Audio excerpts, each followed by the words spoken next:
Welcome to Accessible Art History, the podcast, the best place for art history lovers or anyone that is curious.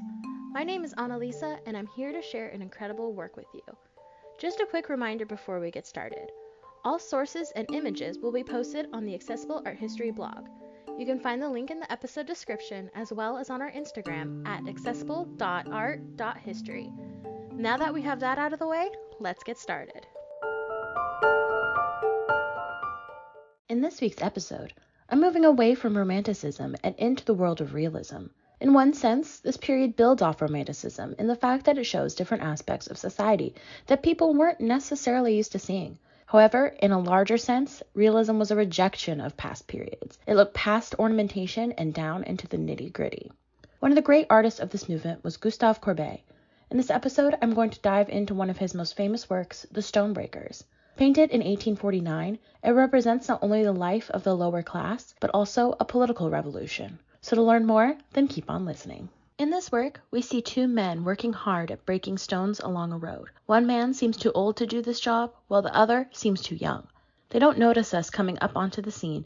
Either we aren't important, or they are too engrossed in their work. The viewer can tell that these men are of the lower class. Not only are they performing back-breaking manual labor, but their clothes are well worn and heavily patched. Despite this, we can tell that their work is honest and meaningful. The focus of this piece is on the Stonebreakers and their craft. The landscape is roughly sketched in, barely more than a brown blob in the background. There's a patch of blue sky in the upper right-hand corner, but again, it's not the focus. Corbet wanted the viewer to experience the true life of a French peasant in the countryside. As I just mentioned, Corbet's Stonebreakers is one of the most important pieces in realism. But what exactly is realism? It can be boiled down to a single concept: show life as it really is. No more fluff, no more idealization, but just the rough, even ugly part.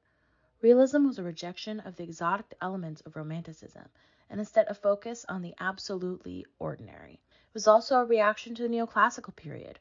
Heroic men were not the only subjects worth showing. Everyone and anyone was eligible.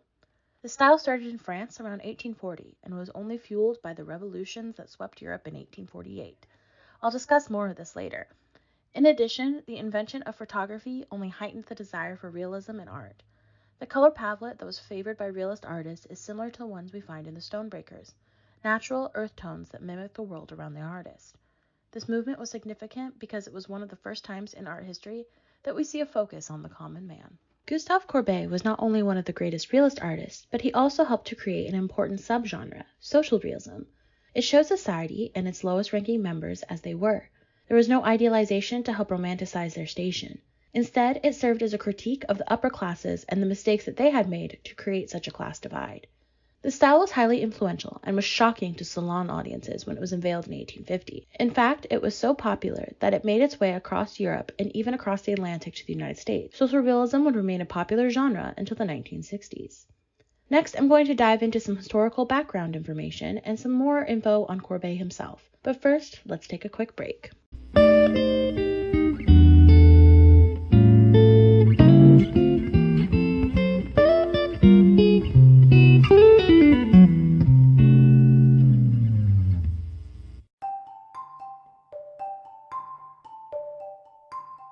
Hey there, my name is Annalisa, and I'm the founder of Accessible Art History.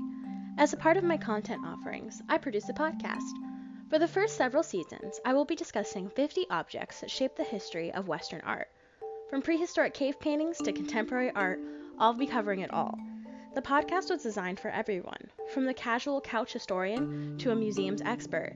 It all fits within the larger mission of Accessible Art History, to create a space for art history lovers, students, and anyone who is curious to explore all periods of art history and human creation. New episodes drop every Monday on your favorite podcast platform. Make sure to follow the Instagram page for all updates at accessible.art.history.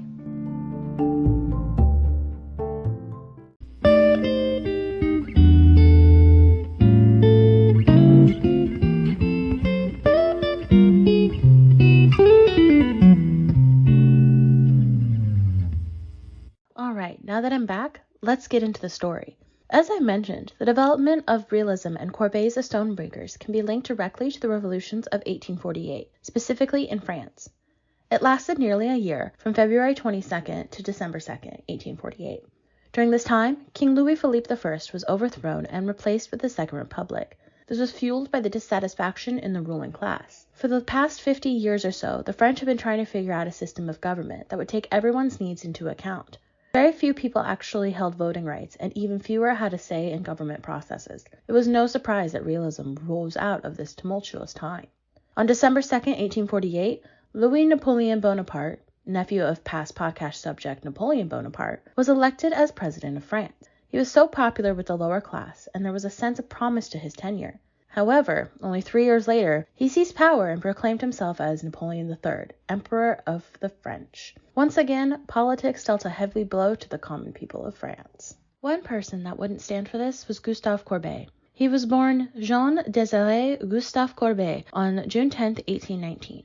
His family were wealthy farmers with a strong anti-monarch sensibilities. In fact, his grandfather had fought in the First French Revolution.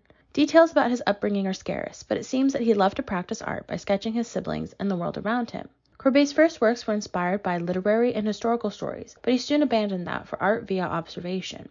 The Stonebreakers was his first major work to receive acclaim. It was this piece that granted him the title of realist and caused him to write the Realist Manifesto in 1855. Quote, "The title of realist was thrust upon me just as the title of romantic was imposed upon the men of 1830. Titles have never given a true idea of things. If it were otherwise, the works would be unnecessary. Without expanding on the greater or lesser accuracy of a name which nobody, I should hope, can really be expected to understand, I will limit myself to a few words of elucidation in order to cut short the misunderstandings. I have studied the art of the ancients and the art of the moderns, avoiding any preconceived system and without prejudice, and I no longer want to imitate the one than to copy the other, nor furthermore was it my intention to attain the trivial goal of art for art's sake. No, I simply want to draw forth from a complete acquaintance with tradition the reasoned and independent consciousness of my own individuality. To know in order to do, that was my idea. To be in a position to translate the customs, the ideas, the appearance of my time, according to my own estimation, to be not only a painter, but a man as well. In short, to create living art. That is my goal." End quote. Corbet continued to push boundaries with his works, The Origin of the World and Sleep. Artists and critics alike were shocked by his audacity. In 1870, he entered the world of politics. He was offered a place in the Legion of Honor, which he steadfastly refused. Although it did earn him the respect of the lower classes, it did make him some enemies. That year, Corbet also wrote a letter that would spell out his doom. He wanted a column in the Place Vendôme, which commemorated Napoleon's victories, to be taken down and replaced with a monument to the concept of a French citizen, but his request was rejected. A few years later, Corbet became involved in the short-lived Paris Commune, which came to power after the Franco-Prussian War. He was given posts in the Department of Art and Education and focused on the restoration of artistic spaces, like museums and studios. It was at this point the column was torn down. Eventually, the Paris Commune fell and was replaced by yet another new regime. They ordered the arrest of Corbet, which fled for a while, but he was eventually caught. He was ordered to pay for a new column to be built, but threatened with bankruptcy. He fled the country for Switzerland.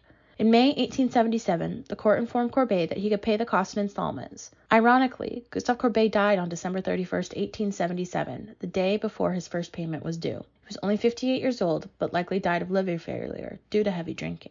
Some of his other famous works include Self-Portrait, The Desperate Man, The Artist's Studio, and A Burial at Ormans. Sadly, the Stonebreakers can only be viewed as a photograph now, although thankfully it's a very good copy. It was destroyed in a bombing by Allied forces near the castle of Kongstein in 1945. There are 154 other works on the transport trucks that are forever lost. It's quite tragic that the great masterpieces has been destroyed, but their memory and importance live on through their study and appreciation. Gustave Courbet's The Stonebreakers is more than a painting. It's a physical representation of the struggle for equality. This work allows the viewer to see history and understands the lives of the people from the past. Next week is the Season 7 finale. I'm wrapping up Realism with The Gleaners by Jean-François Millet. You don't want to miss out.